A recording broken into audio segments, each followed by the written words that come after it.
Greetings, kids.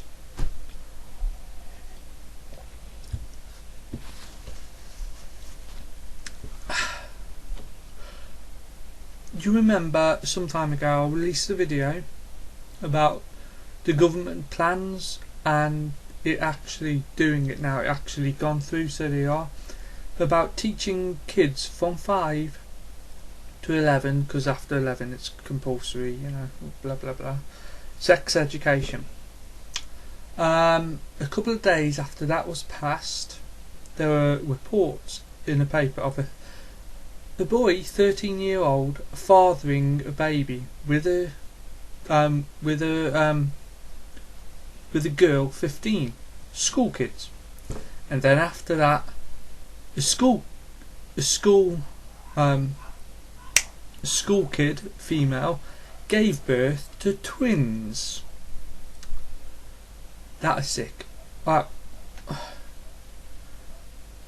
On news today, the government is revealing plans to make condoms and abortion adverts to be put on TV all day before the watershed.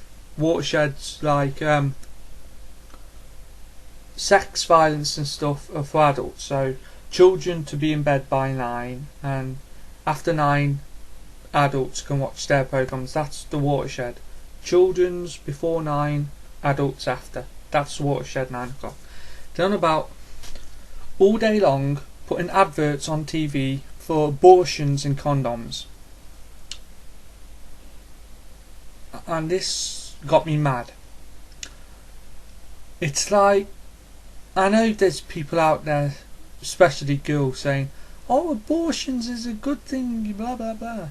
It is a good thing if the mother's a drug addict or known murderer, or, you know, she'll abuse the kid, blah blah blah. I ain't talking about that. It's like saying to kids, you know, who 13, you know, 10 years old, it's like saying to kids, it's okay kids if you can get pregnant because the government's here to help you out, to give you an abortion.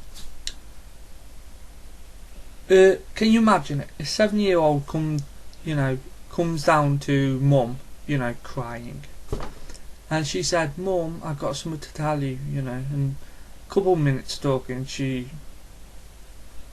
actually confesses that she's pregnant.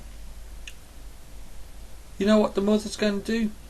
Aside from probably beating her ass, no worries, sit and watch this advert, you know, and the government, i.e. the taxpayer, will bail you out. You know, you can have abortion on the NHS, you know, the taxpayer will bail you out. The government's, it's like, the government's advertising on TV not just to protect children, because they know children, if they see an advert saying don't do this, wear protection, they know kids are going to fucking do the opposite. They're not actually saving people and educating people, they're drumming up business to have more abortions, i.e. money to help the economy out. Are you getting this? Right. Another thing, this, what's his name? Binyam Mohamed. Yes, another foreigner called Mohamed. I call him foreigner, and this is why. Binyam Mohamed was born in Ethiopia. He's an Ethiopian. He came to England, God, years and years ago. He's a British resident, but not a British citizen. How does that fucking work? Anyway, you'll probably read this on news, or hear this on news, or whatever, but I'm going to give you a gist of it. Right. He was arrested in Pakistan and Iraq, you know, was it Pakistan? Pakistan, I think it was, he was arrested and taken to, Iraq, Pakistan, blah blah blah, and then last to Guantanamo Bay, and supposedly tortured by the British and American. But he says British people had a greatest majority of influence in torturing him. He said he was innocent. He wasn't a terrorist. Pakistan, Iraq, Iran. He'd been to all these places which are known for terrorism, but he said he'd been there for the culture, to see what it's like. Bollocks. And a couple of things with that I find wrong. You don't go to them places and just to go there to see what the culture's like. In a minute. He went to these places on a fake passport. Terrorists are known to use fake passports. And when he got caught, he made all this palaver saying he was, tortured in these places, Iran, Iraq, blah blah blah, taken to so many different torture camps and everything. If this is true, I'm not saying it is true or isn't true, but more likely isn't true. He's got no scars to prove it. He hasn't got any broken bones. And they said he got tortured in medieval ways, horrific ways, but there's no scratch on him, there's no broken bones, he hasn't got a limp. Make up your own mind. Yes, another one called Mohamed. Right.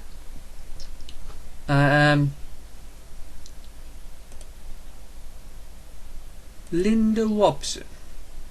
She's from Britain, over here, and her husband got killed, stabbed to death, hit with a hammer, blah blah blah. Right, but the wife just sat there and watched. His body was dumped over the side. They caught the people, but they haven't questioned them yet.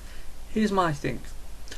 When she was speaking of her ordeal, she never cried.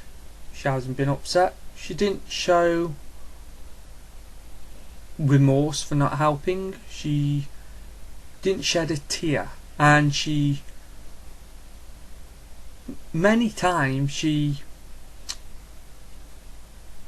called her husband not by his name. She always kept saying him, he, him. Not a lot of love there, you can tell.